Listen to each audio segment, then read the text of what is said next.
वसुदेवसुतं देवं कंसचाणूरमर्दनं देवकी परमानन्दं कृष्णं वन्दे जगद्गुरुम्। गुरुर्ब्रह्मा गुरुर्विष्णुः गुरुर्देवो महेश्वरः गुरुः साक्षात् परब्रह्म तस्मै श्री गुरवे नमः। श्रीदत्तपद्मनाभसुषेण सदानंद श्री ब्रह्मानंदाचार्य गुरुदेवो नमोस्तुते। श्री गुरुदेव दत्त श्री गुरुदेव।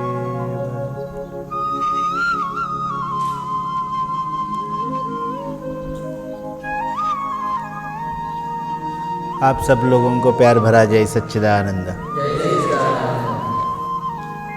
मनुष्य को जीवन में शांति की आवश्यकता है। शांति एक ऐसी अवस्था है जो मनुष्य के मन मस्तिष्क को अत्यानंद प्रदान करती है। मनुष्य खुश रहता है, आनंद में रहता है जब वो शांति की अनुभूति लेता है।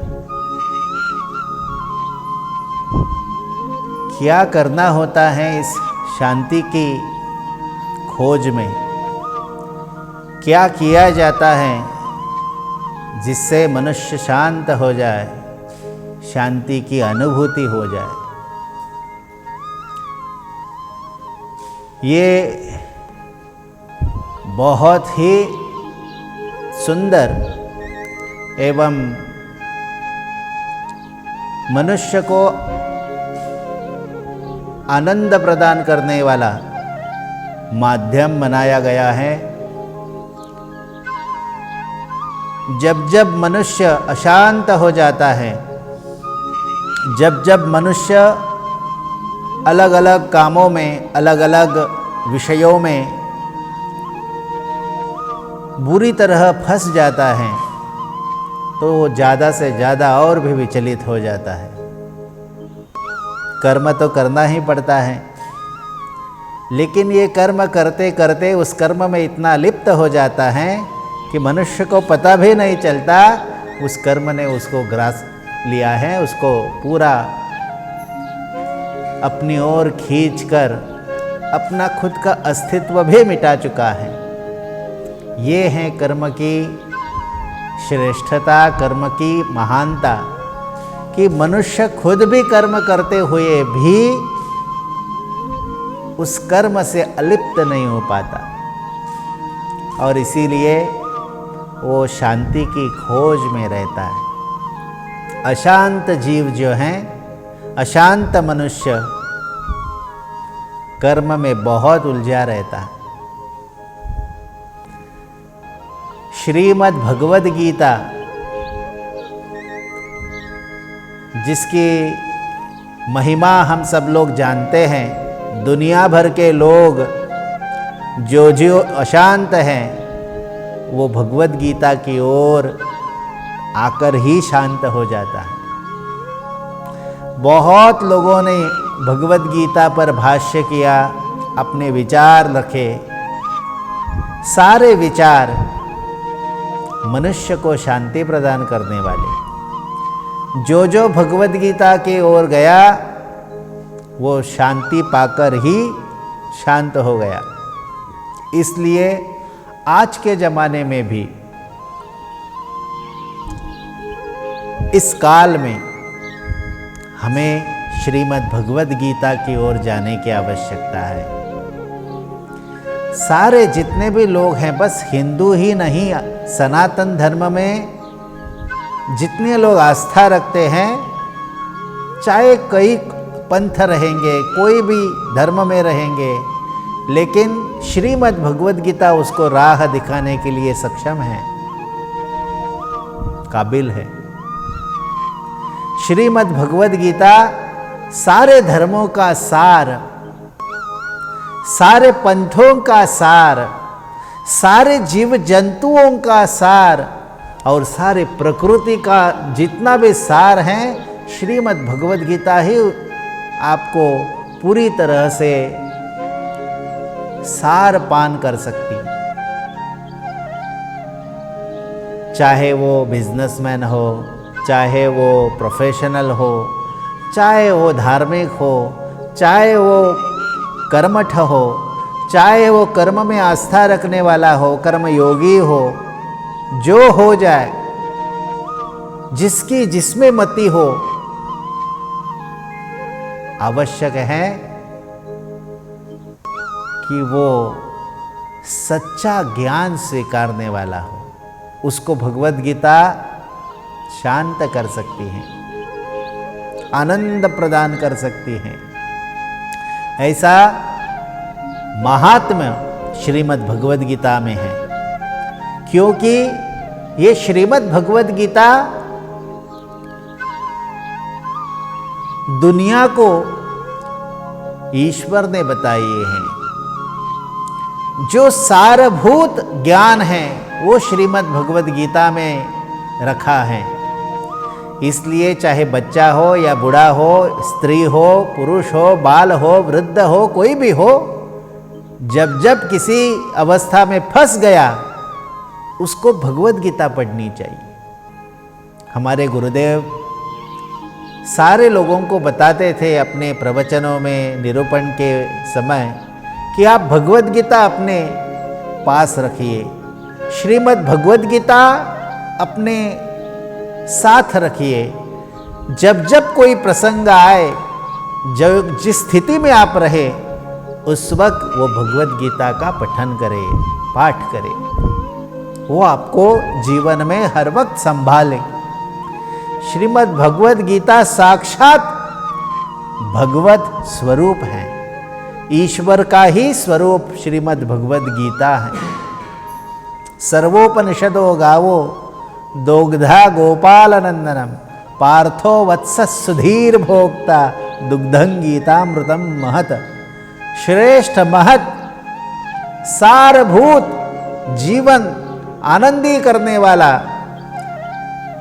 अमृत समान श्रीमद् भगवद गीता है। जो साक्षात ईश्वर हैं, उसने अर्जुन को माध्यम करके दुनिया को ज्ञान प्रदान किया है। लेकिन ये श्रीमद् भगवद गीता की जो महिमा है, वो समझने के लिए सच्चे रूप से आप टैलेंट अपने आप में होना चाहिए। आपके मन मस्तिष्क में एक ही बाजू का, एक ही साइड का आपका भाव नहीं होना चाहिए। आप न्यूट्रल होने की आवश्यकता है, तभी भगवद गीता आपको ज्ञान दे सकती है, भगवद गीता आपको संभाल सकती है। आपका जो मन है, आपकी जो बुद्धि है, आपकी जो टैलेंट है, वो न्यूट्रल होनी चाहिए। बाद में आप भगवद गीता जरूर पढ़ें। किसी एक ओर, किसी एक छोर यदि आप अपना मन या मस्तिष्क रखकर, बुद्धि रखकर भगवद गीता पढ़ेंगे तो पूरा ज्ञान नहीं हो पाएगा। इसलिए श्रीमद् भगवद गीता कहा गया है कि वो शांति प्रदान करने वाली है, मनुष्य को शांत बनाती है। आप लोग जरूर भगवद गीता पढ़िए। किसी भी आप संकट में हो, प्रसंग में हो, कोई भी अध्याय, कोई भी श्लोक पढ़िए, अर्थानुगामी हो जाए, आपको ईश्वर सहायभूत होता हुआ दिखाई दे। इसलिए श्रीमद् भगवद गीता में इस शांति की ओर जाने के लिए, ये मनुष्य को शांत रखने के लिए भगवद गीता की आवश्यकता है। कैसे हमें शांति मिल सकती है, कैसा मनुष्य शांत हो सकता है? एक प्रवास है उसके लिए। वो प्रवास हर मनुष्य को करने की आवश्यकता है, चलने की आवश्यकता है। इस दुनिया में सबसे पहले यदि मनुष्य जी रहा है तो उसको मालूम होना चाहिए कि मेरा जीवन मैं जी रहा हूं, तो उसका मूल आधार, उसका जो फाउंडेशन है वो ईश्वर है, भगवान है। कोई भी मनुष्य हो, जहां कहां रहता हुआ हो, सबसे पहले ये बात है कि वो उसका फाउंडेशन टैलेंट का हो, बुद्धि का हो, मन का हो, शरीर का हो, सोच का हो, चाहे जो जितना भी कुछ आप सोचते हो, उसका जो फाउंडेशन है वो ईश्वर होने की आवश्यकता है। उसके बाद आप सब सोच सकते हैं। यदि मनुष्य को शांत होना है तो ये जो सत्य है, सच है, उसको स्वीकारना ही पड़ेगा। हर मनुष्य का जो मूलभूत विचार जो है वो यही होना चाहिए कि वो ईश्वर को माने, वो अपना फाउंडेशन जो है वो ईश्वर माने, अपना विचार जो है ईश्वर माने। तो ये विचार यदि हमें पक्का समझ गया हो, मान लिया हो, तो पूरी तरह से मन से, बुद्धि से, व्यवहार से, कर्म से हमें ईश्वर को प्रधानता देने की आवश्यकता। कैसे, क्या करना होगा? उसके लिए हमें सबसे पहले ये बात करनी है कि हमारे मन की धारणा हो, कंफर्म करे, खुद ब खुद अंदर से, कोई भी व्यक्ति हो, अंदर से कंफर्म करे, पक्का करे कि मेरे इस मनुष्य जीवन में सबसे महत्वपूर्ण सबसे श्रेष्ठ, जिसके लिए मैं समय दे, जिसके लिए मैं मेरा सर्वस्व अर्पण करूं, जिसके लिए मैं कुछ भी कर सकता हूं, वो ईश्वर हैं। मेरे जीवन में सर्वश्रेष्ठ भगवान है। यदि ये बात पक्की हुई तो आप पक्की कर दीजिए। कैसे? देखिए आपके लिए ईश्वर कैसे सर्वश्रेष्ठ हैं। उसके लिए आपके पास कितना समय है, आपको पता चलेगा आपके लिए ईश्वर कितना श्रेष्ठ है। आपको सोचना पड़ेगा दिन भर या जीवन भर आप ईश्वर को कैसे मान रहे हो, कैसे आप उसके सान्निध्य में हो, आप कैसे उसके सन्निधि में रहते हो, कितना समय आप उसके सान्निध्य में रहते हो। आपको इसके ऊपर गौर करना है, सोचने की आवश्यकता है कि मेरे लिए यदि भगवान श्रेष्ठ हैं तो मैं भगवान के साथ, भगवान के पास कितना समय दे रहा हूं, कितने समय मैं भगवान के साथ रहता हूं। उसके लिए पहले तो ये बात पक्की करनी होगी, भगवान है कहाँ। तो ये विषय जो है, भगवान कहाँ है, ईश्वर कहाँ है, इसकी ये जिम्मेदारी श्री सद्गुरु की है। सद्गुरु के पास आपको भगवान कहाँ है उसकी अनुभूति मिलती है, वो उनका विषय है। तो भगवान कहीं दूर नहीं है, भगवान हमारे ही साथ, हमारे अंदर विराजमान हैं। ईश्वर सर्वभूतानां हृद्देशे अर्जुन तिष्ठति। भगवान हमारे अंदर हैं, आत्मा के रूप में ईश्वर हमारे शरीर में वास करता है, मनुष्य शरीर में वास करता है। तो भगवान जो है, ईश्वर जो है, वो हमारे लिए श्रेष्ठ हैं। तो हमारे ही अंदर बैठा हुआ ईश्वर, उसके लिए हमारे पास कितना समय है, उसके लिए हम कितनी चीजें अर्पण करते हैं, क्या क्या हमारे लिए ईश्वर हमसे ले रहा है, हमें सोचना है। जो जो व्यक्ति ईश्वर को श्रेष्ठ मानता हो अपने जीवन में, ये बात जरूर सोचनी चाहिए, मैं ईश्वर को कितना समय दे रहा हूं। हमारे लिए यदि भगवान श्रेष्ठ है, सर्वश्रेष्ठ है, तो भगवान के लिए कितना समय देते हैं हम? 1 घंटा, 2 घंटा, 3 घंटा, कितना घंटा? आज के जमाने के लोग घंटा छोड़िए 10 मिनट भी नहीं देते। मनुष्य की ये हालत ऐसी बनी है कि हमें ईश्वर का कुछ नहीं चाहिए। हमें खाना चाहिए, हमें पैसा चाहिए, हमें घर चाहिए, हमारी हेल्थ अच्छी होनी चाहिए, सारे मित्र होने चाहिए, सारा परिवार ठीक होना चाहिए, सारा सब कुछ हमें चाहिए। उसके लिए हम समय भी देते। हमें ईश्वर चाहिए।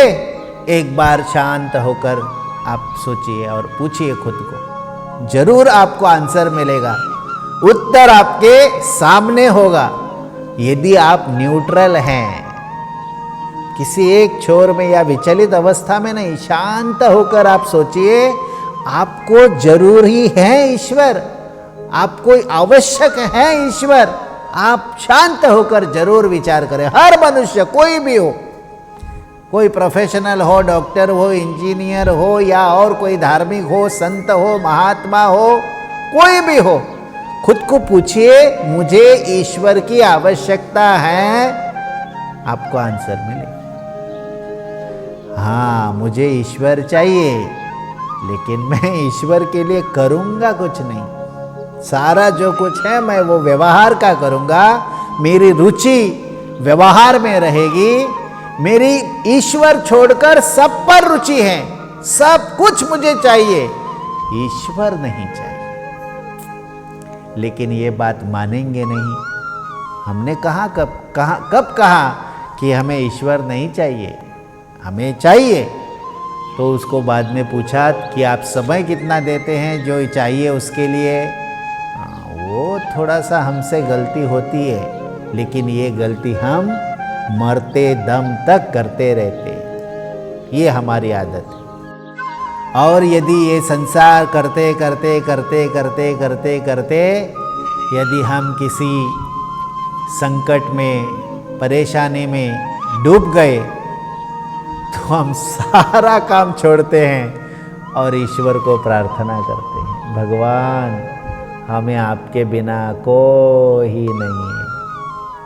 ये किसका काम है? जो स्वार्थी है, उसका ये काम। यदि मनुष्य हो तो जो फाउंडेशन है, मूलभूत विचार जो हैं, वो यही होगा, मेरे लिए ईश्वर श्रेष्ठ हैं, और उसके लिए मैं वो जो श्रेष्ठत्व मैं कह रहा हूं, वो मेरे आचरण से आपको पता चलेगा। सच्ची बात है कि नहीं? नहीं तो परेशानियों में हाथ जोड़ने वाले वो भक्त नहीं कहलाएंगे। उसके लिए आचरण ही प्रमाण है। हे मनुष्य, सोचिए जरा, यदि ईश्वर को समय देने के लिए आपके पास नहीं है, धिक्कार है ऐसे जीवन पर। ऐसा मनुष्य जीवन ही धिक्कार है जिसको ईश्वर की प्रार्थना या ईश्वर को समय देने के लिए मिलता नहीं। कितना पापी होगा वो मनुष्य, कितना नीच होगा वो मनुष्य, कितना दरिद्री होगा वो मनुष्य जिसको ईश्वर के लिए समय देने के लिए समय नहीं है। आप खूब अपने कर्म को देखिए, आप खूब अपने संस्कारों को देखिए, आप अपने मन में मस्तिष्क में विचार करके देखिए कि आप कितने पापी हो, आपके संस्कार कितने गलत हैं, कुसंस्कार के आप कितने लिप्त हो गए हो कि आपको मन से, आनंद से, स्वरुचि से, स्वेच्छा से भगवान के लिए सबसे ज्यादा महत्वपूर्ण स्थान देना, ये मेरे मन में आता नहीं। और क्या चाहिए कारण कि मैं पापी हो या पुण्य आत्मा हो? मैं कौन हो इसी से तो पता चल सकता है कि मैं पुण्यात्मा हूं या पापात्मा हूं। मैं कौन हूं मुझे यही पता चलता है। इसलिए मनुष्य को यदि ईश्वर जो है, उसको यदि मेरे पास ईश्वर है और उसको समय देना है, बाकी सारे दुनिया को मैं समय दे सकता हूं, लेकिन आपके ईश्वर के साथ बैठना आपकी जरूरत नहीं है। इसको जानवर का जीवन बोलते हैं। इसलिए साधु संत, धर्म ग्रंथ हमें आज्ञा देते हैं कि आप जरूर सोचिए, गुरु बता रहे हैं, ये गुरु गादी बता रही हैं कि आपको ईश्वर को श्रेष्ठ करना है और वो उसके बारे में आपको आचरण करना है। हर बार ईश्वर के बारे में सोचना है। चाहे आप व्यवहार करो, लेकिन ईश्वर स्मरण में होना चाहिए। चाहे आप बिजनेस करो, ईश्वर को दिमाग में रखो। आप चाहे चलते हुए हो, उसका स्मरण रखो। आप चाहे गाड़ी चलाते हुए हो, उसका स्मरण रखो। 24 घंटे में एक नींद जो है वो छोड़कर आपको हर क्षण भगवान को याद करना है। स्मरण मात्र संतुष्टाय। और वो ईश्वर इतना खुश हो जाता है, संतुष्ट हो जाता है। इसलिए भगवान को जो अपने अंदर विराजमान है, उसको हमें ऐसे स्मरण में रखना है। ये गुरुओं की हमें देन है। गुरुओं ने ये रास्ता हमें दिखाया, गुरुओं ने ये हमें उपाय बताया। मनुष्य को यदि शांत होना है, शांति चाहिए, तो ये काम करो, ईश्वर को स्मरण करो, ईश्वर की सानिध्य जो है वो प्राप्त करो। वो अपने आप में श्रेष्ठ है।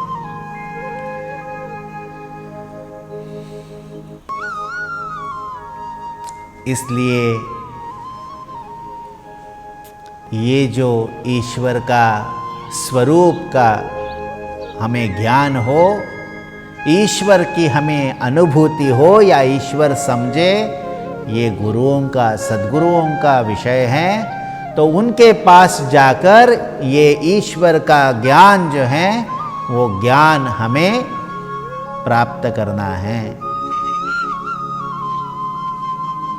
यदि आप ईश्वर का ज्ञान, जो दुनिया का मालिक है, जो दुनिया बनाने वाला है, जिसने दुनिया को ये निर्माण किया है, निर्माता जो है, सर्व शक्तिमान ईश्वर जो है, उसको यदि आपको इतना बड़ा स्थान अपने जीवन में देना है, तो सबसे पहले उस पर आपकी श्रद्धा होनी चाहिए। क्या है श्रद्धा? मेरे लिए ईश्वर ही प्रधान है, ऐसी मन की धारणा बननी चाहिए। ये श्रद्धा। और जिस व्यक्ति की, जिस पुरुष की ये धारणा बन चुकी है, मेरे लिए, मेरे जीवन में श्रेष्ठ एक ही है और वो है ईश्वर, ऐसा भाव जिसके मन में पूरी तरह बैठा हुआ है, इस अवस्था को श्रद्धा बोलते। ईश्वर में उसकी श्रद्धा है। तो यदि वो कहीं भूल गया, यदि कोई परेशानी हो, कष्ट हो, अच्छी बात हो या आनंद के क्षण हो, हर घड़ी हर क्षण वो ईश्वर को ही याद करेगा, उसको ही वो श्रेष्ठतम बनाएगा। उसको यदि कोई पुरस्कार मिल गया तो वो ईश्वर को ही महानता दे देगा। उसके लिए कोई परेशानी खड़ी हो गई तो ईश्वर को ही वो जाकर बताएगा मेरी ये अवस्था है। बाकी आप सब जानते हैं। जिसकी अवधारणा ये बन चुकी है कि मेरे जीवन में ये जो शरीर मिला है मुझे मनुष्य का, उसमें श्रेष्ठ यदि कौन है तो वो मेरा ईश्वर है, ऐसी भूमिका जिसके मन में पक्की बैठी हो, वो श्रद्धावान मनुष्य हैं। खूब आप सोच लीजिए, मैं श्रद्धावान हूं। और जो श्रद्धावान होता है उसको ही ईश्वर का ज्ञान मिलता है। श्रद्धावान लभते ज्ञानम।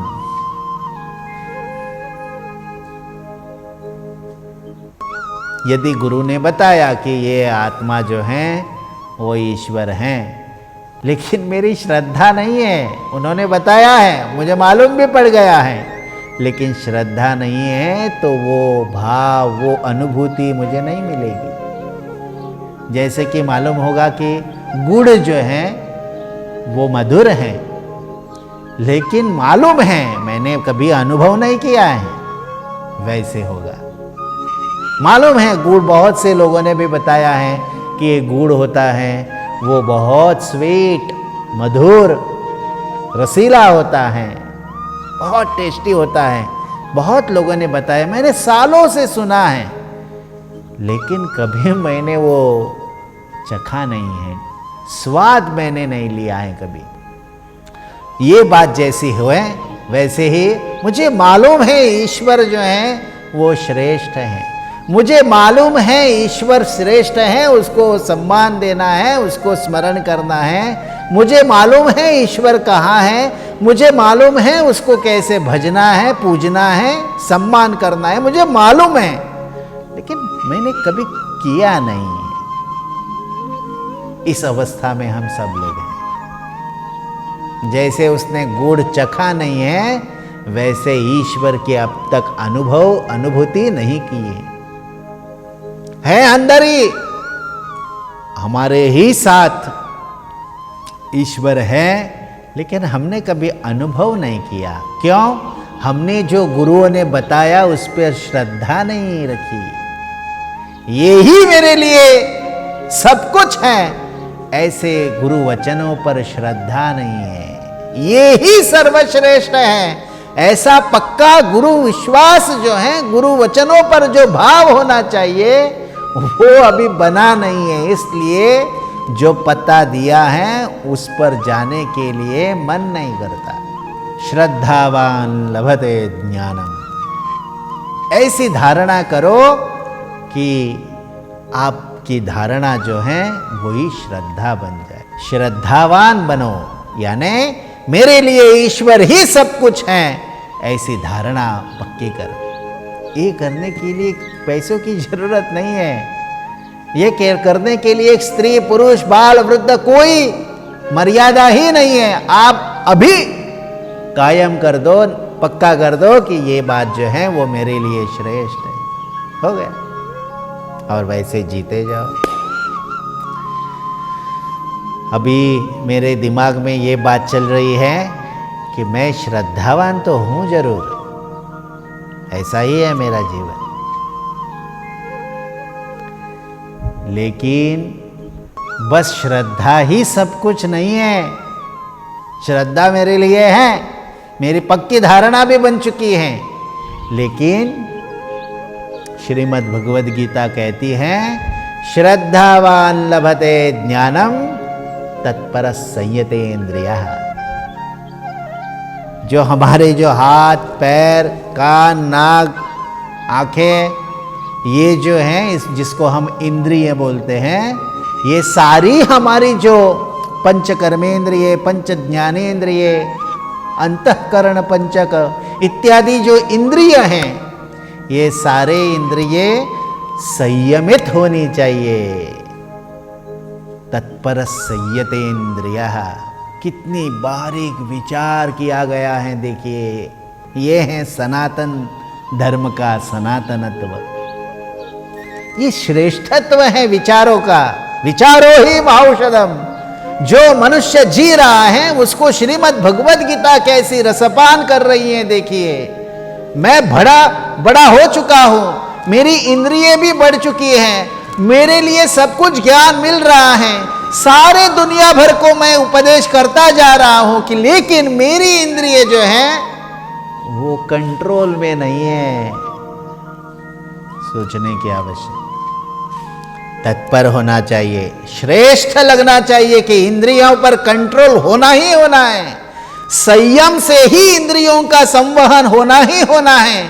इसके लिए श्रेष्ठता जो है वो विचार जो है उसको जो सीरियसनेस जो है वो उसके बारे में रखना चाहिए।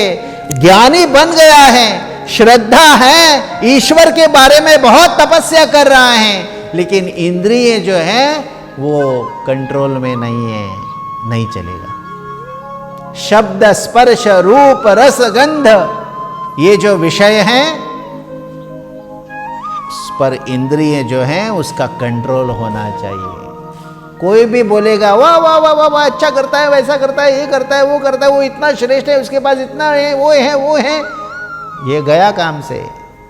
शब्द ऐसे एक एक एक एक जो इंद्रिय हैं उसको विषयों में यदि लगाएंगे तो एक एक जीव मरता है। तो ये सारे यदि विषय मनुष्य में रहेंगे तो ये मनुष्य की क्या हालत होगी। इसलिए इंद्रियों पर कंट्रोल होना चाहिए। इसलिए पाठशाला है, इसलिए वेद गुरुकुल हैं, इसलिए हम शाला यानी पाठशाला में जाते हैं, कॉलेज में जाते हैं, हम पढ़ाई करते हैं, हम स्कूल में जाते हैं। इसलिए जाते हैं ताकि हमारा ये जो इंद्रिय हैं वो संयमित हो जाए। उसी समय मुझे लगता है कि मैं ये करूं, मैं वो करूं, मैं ऐसा करूं, मैं वैसा करूं। नहीं, आप नहीं कर सकते। आपको जो लगता है वो आप नहीं कर सकते। यही इंद्रिय संयमित रखने का उपाय है। लगता बहुत है लेकिन नहीं करना है, यही शिक्षा है। इसलिए ये जो शिक्षा का काल बताया गया है उसको हम ब्रह्मचर्य बोलते हैं। जो गुरुजी बताएगा वो ही करना है। गुरु का वाक्य ब्रह्म वाक्य, उसको ही आचरण में लाना, उसके ही आचरण में रहना, ये ब्रह्मचर्य है। मुझे बहुत कुछ लगता है, मैं नहीं कर सकता, मेरा काम नहीं है, क्योंकि मैं ब्रह्मचारी हूं। जो गुरु ने मुझे बताया वो ही करने का अधिकार मुझे है। मुझे जो चाहिए वो करने का अधिकार मुझे नहीं है। इसको ब्रह्मचारी बोलते हैं। ब्रह्मम आचरति। कितने छात्र ऐसे हैं जो ये ब्रह्मचर्य पालन करते हैं, चाहे वो जो कहां भी हो, उसकी शिक्षा, उसका आचरण ये आज के जमाने में बहुत ही महत्वपूर्ण है। यदि आचार ही नहीं है, आचरण ही नहीं है, सामने एक और पीछे एक, ऐसी यदि अवस्था है, नुकसान खुद का ही है, बाकी किसी का नुकसान नहीं है। एक ना एक दिन रोना पड़ता है। इंद्रियें हमें रुलाती हैं। साम्राज्य रहने वाले लोग भी ये इंद्रियों के गुलाम बन चुके हैं। यदि आपको श्रेष्ठ बनना है तो ये इंद्रियों पर संयम रखिए। प्रवास है वो, प्रयास करते रहना चाहिए, यत्न करते रहना चाहिए, हर क्षण सत्य की खोज में रहना चाहिए, सत्य का ही आचरण करने का सोच हमारे दिल में बिठानी चाहिए। लगता है बहुत, लेकिन नहीं जाना चाहिए। ऐसे ही अभ्यासेप्य समर्थोसी मत कर्म परमो भव मदर्थमपि कर्माणि कुर्वन् सिद्धिम अवाप्स्यसि। श्रीमद् भगवद गीता में भगवान कहते हैं, यदि आपको इंद्रियों पर संयमित, इंद्रियों पर लगाम रखनी है, इंद्रियों पर कंट्रोल रखना है, तो आपको अभ्यास करना है। अभ्यास यानी क्या है? बार बार अपने मन को वो बात बतानी है। लगता है मैं अभी ये करूं, नहीं करना है। मुझे लगता है बहुत खाना है, बताना चाहिए नहीं, मैं इतना खा नहीं सकता, मैं छात्र हूं, बताना है। मुझे लगता है कि मैं जब चाहे उठो, नहीं, आपको बताना है खुद को कि वो ही समय आपको संभालना है। मुझे बहुत लगता है कि मैं ऐसा करूं वैसा करूं, नहीं, मेरे माता पिता जो कुछ मुझे बताते हैं वो मुझे रुचता नहीं, मुझे पसंद नहीं है वो, नहीं, आप वो नहीं कर सकते। जो माता पिता कहेंगे वही आपको करना है। संयम। इसलिए जो जो महान हुए हैं उनको ये संयम ने श्रेष्ठ बनाया है। यदि आपको श्रेष्ठ बनना है तो तत्परस् संयतेन्द्रियः। भगवान कहते हैं इंद्रियों पर कंट्रोल रखो, तत्पर हो जाओ। ये इंद्रिय संयम जो है उसको श्रेष्ठ मानो, सीरियसली ले लो। देखो आपका जीवन कितना श्रेष्ठ बन जाता है। तत्परस् संयतेन्द्रियः। नहीं तो आपको श्रद्धावान आप बन गए हो, लेकिन ये काम नहीं हुआ तो सारा आपका जीवन का जो दिशा है वो बदलकर आप नरक की ओर जाओगे, अधःपतन होगा। इंद्रियां है, रहता है कहाँ? भगवान जहां रहता है वहां ही रहता है। देखिए हमारे सारे जो मनुष्य हैं उनके हृदय में भगवान रहते हैं, और इतना नजदीक भगवान है तो आपको पता होना चाहिए कि आप क्या चीज हो,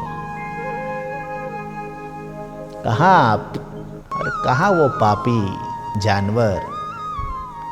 खुद को श्रेष्ठ मानो, ये संस्कार है। मेरे पास भगवान है, मेरे पास गुरुओं का आशीर्वाद है, ये कहा और वो कहा। दुनिया याद रखेगी,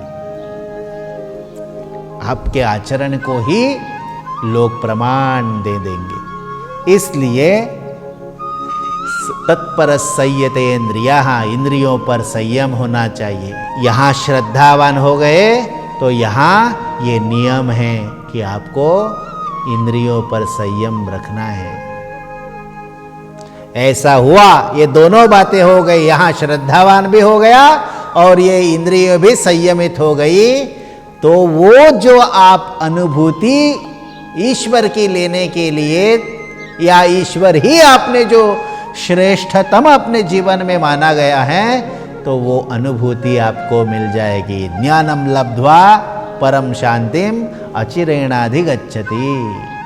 वो ज्ञान जो है वो आपको अनुभूति के रूप में प्राप्त होगा। अचिरेण, शीघ्र ही, तुरंत। जब आपके इंद्रिय संयमित होंगे और आप श्रद्धावान होगे तो दोनों जब एक साथ होगी, अचिरेणाधिगच्छति, कहाँ? शांतिम। शांति यानी आप शांत हो जाएंगे, आपको शांति अनुभूति मिलेगी। और ये जो शांति है, ये शांति एक ऐसी अनुभूति है जो सबको नहीं मिलती। जिसने ये प्रोटोकॉल फॉलो किया है, जिसने ये दोनों बातें संभाली है अपने जीवन में, उसी को शांति भगवान प्रदान करते हैं। इसलिए सामान्य से सामान्य मनुष्य को या श्रेष्ठ से श्रेष्ठ मनुष्य को श्रद्धावान भी होना है और इंद्रियों पर संयम भी होना है। तो दोनों बातें आप जरूर करें, क्योंकि ये भगवद गीता वही कहती है। हर बार हमें भगवद गीता इसीलिए पढ़नी चाहिए। श्रद्धावान लभते ज्ञानम तत्पर संयतेन्द्रियः ज्ञानं लब्ध्वा पराम शांतिम अचिरेणाधिगच्छति। ये शांति प्राप्त करने की प्रक्रिया है। मनुष्य को शांत होने की ये प्रक्रिया है, सुखी होने की प्रक्रिया है, आनंदी होने की प्रक्रिया है। को किसने बताई है? श्रीमद् भगवद गीता ने बताई है। तो जो मनुष्य अशांत है, लगता है कि मैं विचलित हूँ, मैं टेंशन में हूँ, मुझे ये परेशानी है, मुझे वो परेशानी, अरे छोड़ दो वो परेशानी। तू असामान्य है, तू श्रेष्ठ है, तेरे माता पिता श्रेष्ठ हैं। एक बारीक विचार जो है वो आप करो, क्या मैं मेरे जीवन में ईश्वर को ही प्रधानता दूंगा, ये बात कंफर्म करो, इंद्रियों पर संयम रखो, बस बाकी सारा काम अपना गुरु ही कर देंगे। और यही जो है वो भगवद गीता हमें बताती है। मोक्षदा एकादशी है और मोक्षदा एकादशी भगवद गीता का महात्म्य सुनने का दिन है। तो ये भगवद गीता की जयंती भी है और भगवद गीता को स्मरण करने की हर बार आपको जो मदद करती है वो भगवद गीता है। तो आप सब लोग जरूर भगवद गीता का पठन करिए। हर एक हिंदू को अपने घर में ये 700 श्लोक मोक्षदा एकादशी के दिन पठन करने चाहिए। नहीं तो एक अध्याय की मान आप जरूर पढ़ें, सारे हिंदू जो हैं वो सुखी हो जाएंगे। और आज के ज़माने में श्रीमद् भगवद गीता आपको सच्ची राह पर चलने की शिक्षा देती है। मुझे लगता है कि ये श्रीमद् भगवद गीता आपको जरूर संभालेगी, चिंता से मुक्त कर देगी और आपके जीवन में आपको आनंद प्रदान करेगी। आपको श्री भगवान दत्तात्रेय सदा आनंदी रखे, आनंद आपको प्रदान करे और आपकी सारी मनोकामनाएं पूरी करे। यही भगवान श्री दत्तात्रेय जी चरणों में प्रार्थना है। इसी सप्ताह में श्री भगवान दत्तात्रेय का जन्म महोत्सव भी हम मना रहे हैं। जो दत्त है भिक्षा प्राप्त करने वाले हैं, तो आप जरूर दत्त महाराज जी को भिक्षा प्रदान करें। और भिक्षा जो है वो भिक्षा ही उनके लिए श्रेष्ठ हैं। तो वो भिक्षा आप उनके झोली में डालिए और आप आनंद महसूस करें। भगवान दत्तात्रेय आप सब लोगों को बहुत बहुत आशीर्वाद प्रदान करें। यही कामना के साथ आप सब लोगों को एक बार जय सच्चिदानंद।